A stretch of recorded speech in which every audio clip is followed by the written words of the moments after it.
Olá, galerinha!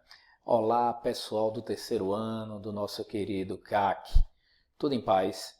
Mais uma semaninha de aula, tá? Dessa vez para falar aqui de assuntos importantíssimos referentes à química orgânica.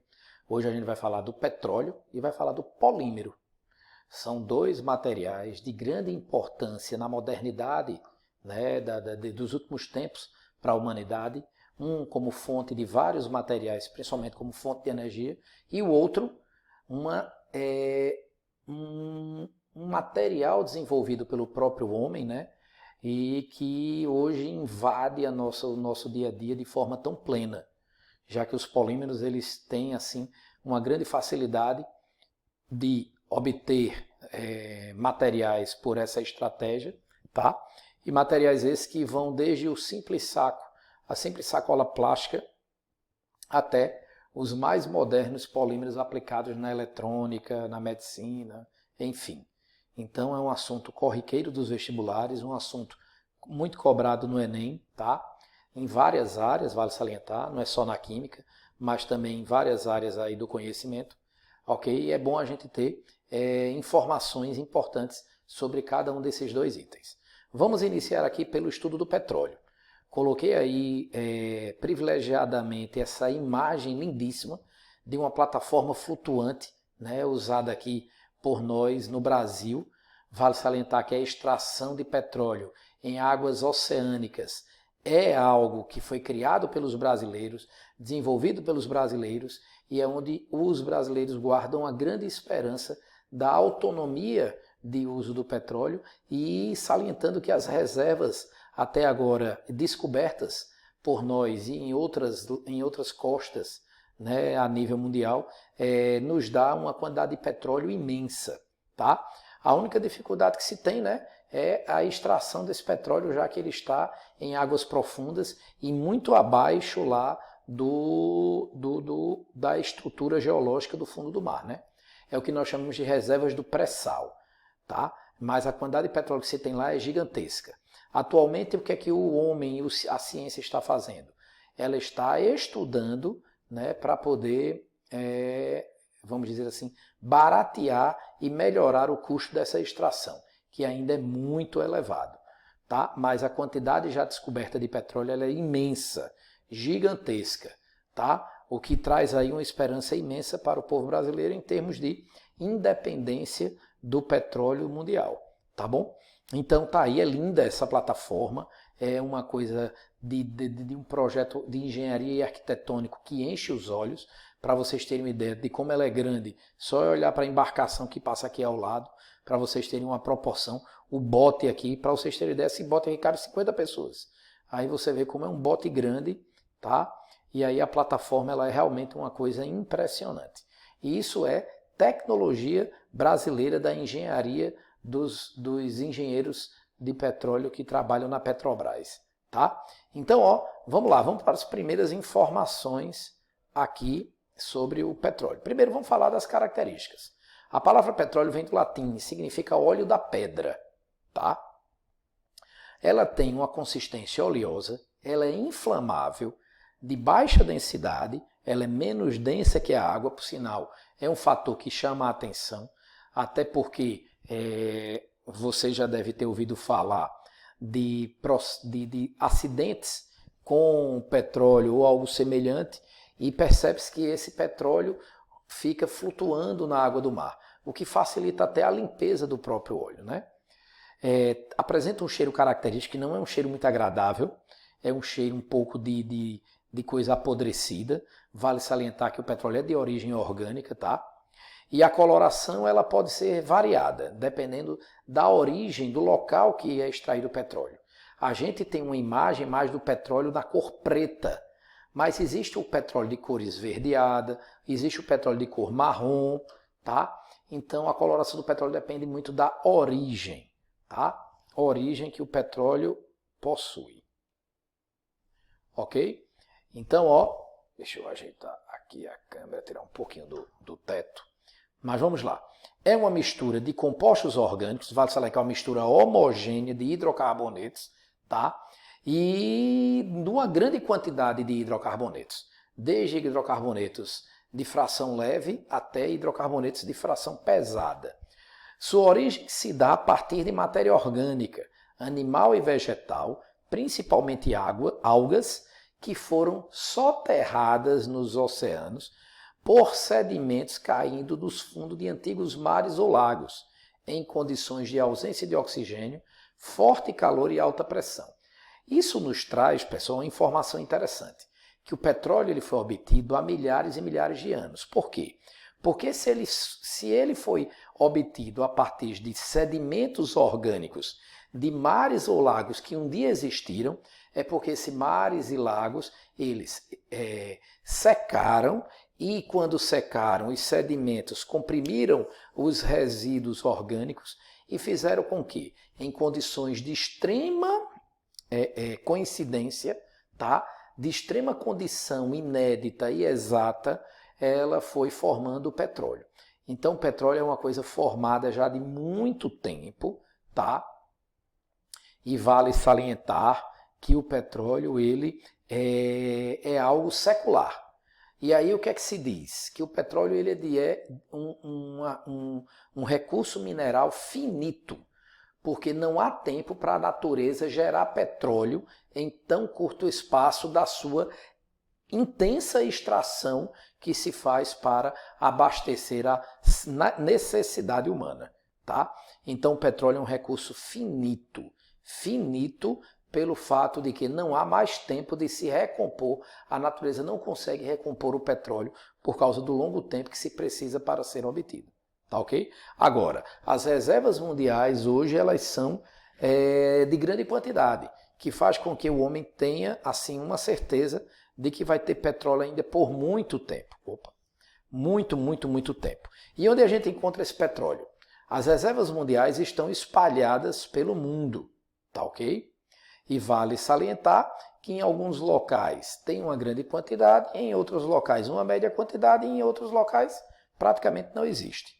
Eu chamo a atenção nesse mapa mundi que a gente vê aqui, os países em azul, que tem aqui OPEC Member States. No caso, são aqueles de grandes reservas continentais de petróleo. Quando eu digo reservas em continente, é porque são reservas no solo, não é reserva em alto mar. Então, chama a atenção aqui a parte do Oriente Médio, tá?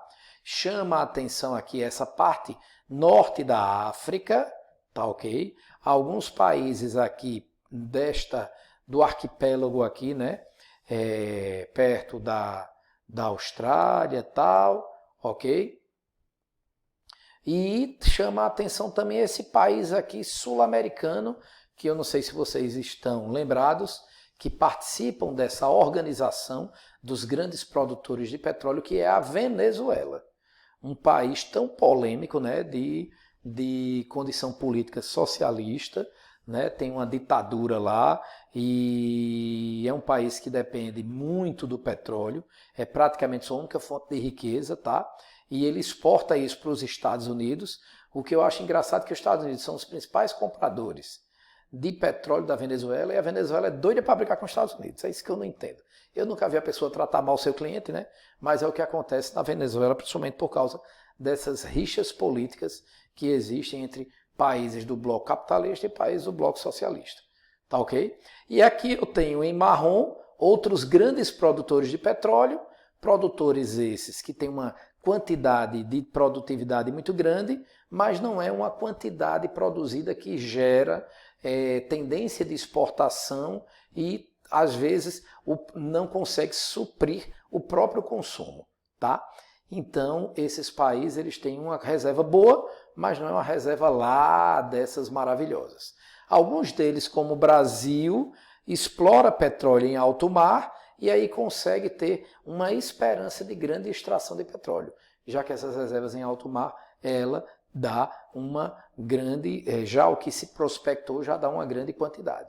Aqui a gente tem que chamar o Canadá, né, que o Canadá também extrai em águas profundas, tá certo? Assim como o Brasil, e os Estados Unidos, né, que também produz muito petróleo, os Estados Unidos tem muito petróleo, produz muito, mas ele compra muito porque o seu consumo é muito alto, tá ok?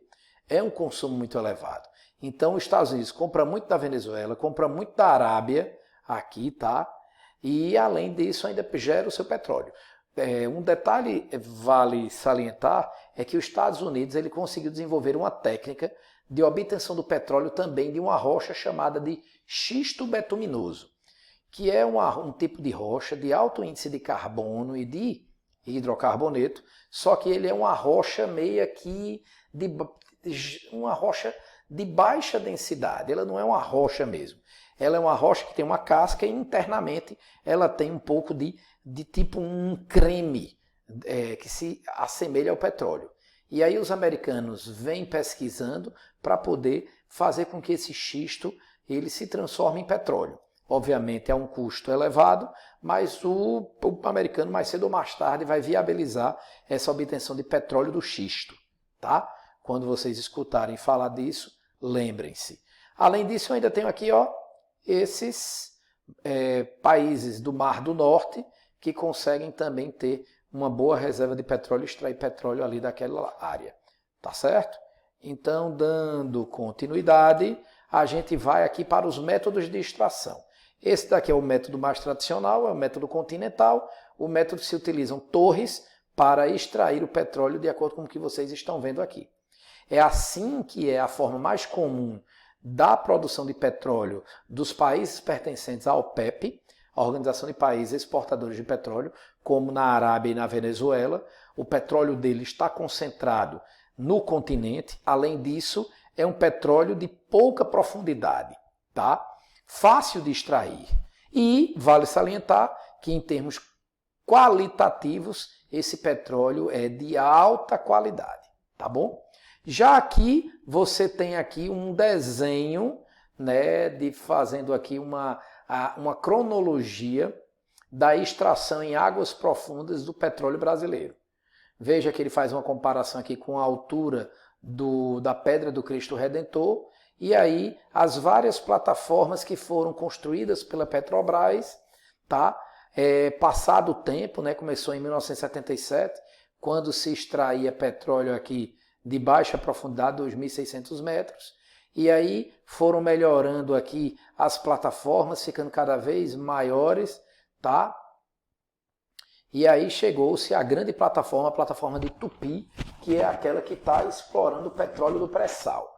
Vale salientar que na profundidade da rocha, você vai quebrando rocha, e chega a parte salina, que é uma rocha meio desagregada, e depois, após isso, é que vem as rochas bem, como é que eu poderia dizer assim, porosas, onde eu tenho petróleo dentro desses poros, tá?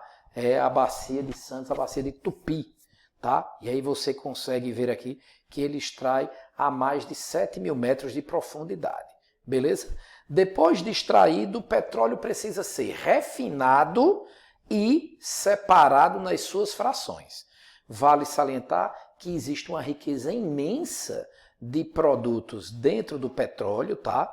Todos à base de hidrocarbonetos, que serão muito úteis não só para gerar combustíveis, mas também para gerar subprodutos que serão utilizados em grande quantidade na indústria. Uma das indústrias beneficiadas com produtos gerados do petróleo é a indústria polimérica. Tá? Vale salientar que se tem muita obtenção de polímero a partir de frações do petróleo. Tá, ok? A indústria petroquímica também é muito importante, pois ela gera a produção de vários insumos químicos, tá? Como medicamentos, como fertilizantes, né? Enfim, o petróleo é o que é importante porque realmente tem utilidade. Tá? E aqui uma imagem da destilaria do petróleo.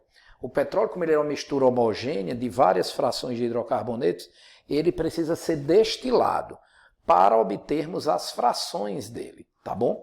Então, preste atenção que isso aqui é uma torre de destilação. Aí você tem aqui a fornalha, que vai aquecer o petróleo a aproximadamente 400 graus. Essa temperatura já traz o petróleo para o estado gasoso. E aí os gases entram na coluna de destilação e vão entrando em contato com placas, que são essas daqui, placas termicamente ativadas. O vapor vai subindo e à medida que ele bate na placa, ele vai encontrando a temperatura ideal para condensar esse petróleo e ele passar para o estado líquido. Veja que ao lado ele vai mostrando as frações obtidas em cada placa dessa, respectivamente a sua temperatura. Uma outra também destilação, aqui trabalhando com as frações mais pesadas, separa aí os óleos lubrificantes do pesado, do médio até o leve. O resíduo vai se transformar em asfalto. Beleza, pessoal? Então é isso. É esses os produtos aqui que obtemos da destilação. Para dar uma especificidade maior, eu coloquei aqui a associação da temperatura com um tipo de produto. Além disso, a porcentagem que ele apresenta na constituição do petróleo, né, que foi extraído. Ok? E aí, para finalizarmos, processos a nível industrial que faz algum tipo de transformação nas frações obtidas do petróleo para ter um melhor rendimento disso. Vale salientar que esse tipo de processo aqui, tá, que é o cracking, é muito utilizado na indústria brasileira. Por quê? Porque o petróleo brasileiro, esse extraído lá em águas profundas, esse petróleo ele é de alta densidade. A maior parte do petróleo brasileiro é feito de frações grandes. Ao contrário do petróleo árabe, que o petróleo árabe ele é de baixa densidade. As principais frações do petróleo árabe são frações leves, que têm um maior valor, né, monetário por causa disso, já que as frações mais leves são mais bem aproveitadas pela indústria petroquímica. A fração pesada, não. Então, o nosso petróleo ele precisa passar por uma transformação onde moléculas grandes são quebradas em moléculas menores para dar um melhor aproveitamento financeiro desse petróleo. Aí o Brasil precisa investir nisso daqui, no cracking, que nada mais é do que a quebra de moléculas grandes em moléculas pequenas. Ok? Há também a polimerização, né? Que é algo extremamente importante, né? É a indústria do polímero, que vamos ver já no próximo slide, e tem o reforming, aonde você tem cadeias que são alteradas na sua estrutura. Aqui você pega um exemplo de uma cadeia normal, obtendo uma cadeia ramificada. Existe na gasolina uma forma mais adequada, que é a gasolina de alto desempenho, que é o isooctano. Tá? Eu tenho o octano normal e tenho o octano ramificado. O octano ramificado ele é melhor para a combustão da gasolina. Então, quando a gente quer uma gasolina aditivada, melhorada, a gente pega uma gasolina de maior participação do isoctano. Ela é uma gasolina de melhor qualidade. Beleza? Então é isso. Sobre petróleo, temos aqui essa apresentação. Agora vamos falar de polímeros. O que é o polímero? É você pegar uma cadeia unitária de hidrocarboneto, pequena geralmente, e conectá-lo um ao outro de forma repetida. Pode ser da mesma molécula ou pode ser de 2 ou 3 moléculas diferentes. Aí vai depender da classificação do polímero. Tá? Anotado aqui nós temos, são macromoléculas formadas pela união de grande número de moléculas menores iguais ou diferentes, como foi aquilo que mostrei para você. Vamos classificar. Classificando os polímeros de acordo com as propriedades físicas, eu posso chamá-los de termoplásticos ou termorrígidos, ou ainda posso chamá-los de elastômeros, que são aqueles que compõem as borrachas. Dependendo de como o polímero se forma quimicamente, ele pode acontecer por reação de adição ou reação de condensação, ok? E como é que eu classifico os termoplásticos? Os termoplásticos têm essas características aqui. São os chamados plásticos, que constituem a maior parte dos polímeros de importância comercial. A principal característica é porque ele pode ser fundido várias vezes. É aquela coisa, eu formo o plástico, caso ele perca o seu uso, eu posso reciclá-lo. Posso usar a dissolução em solventes e depois refazê-lo novamente. Então, o bom do termoplástico é a sua facilidade de reciclagem. Tá? Além disso, eles são maleáveis. Mesmo que eles sejam, às vezes, rígidos, eles se tornam frágeis, pouco resistentes mecanicamente.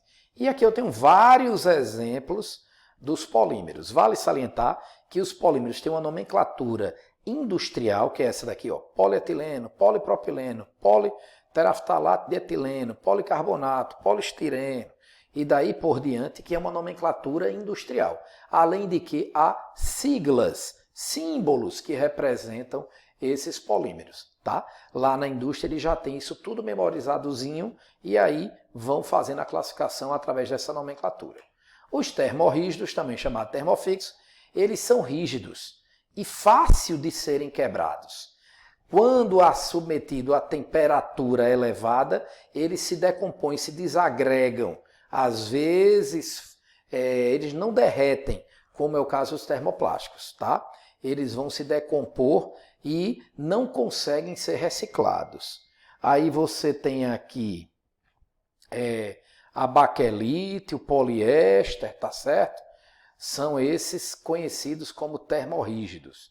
A baquelite é muito encontrado nas caixas de produtos eletrônicos, como o data show, como os notebooks, como os equipamentos TV, enfim. Geralmente essas caixas de equipamentos eletrônicos são feitas de plásticos termorrígidos, tá? E os elastômeros é uma classe intermediária que são obtidos através de um determinado procedimento, tá? A borracha é o principal componente desses elastômeros, tá? Vale salientar que eles não conseguem se reciclar com facilidade. E agora a gente vai para o lado químico da classificação. Temos aqui os polímeros de adição, tá? São os mais corriqueiros, podemos dizer assim. Para que se faça uma polimerização por adição, eu preciso que o polímero base, o monômero base, ele tenha que ter a ligação π, porque é na quebra da ligação π que eu vou criar a valência livre e outros monômeros daqueles se agregam e vão formar de forma infinita a cadeia polimérica. Veja aqui que eu tenho a formação do dímero, depois do trímero e daí do polímero, tá? Podemos ter aqui, como ele diz, 100 mil moléculas, 100 mil monômeros ligados entre si, ok?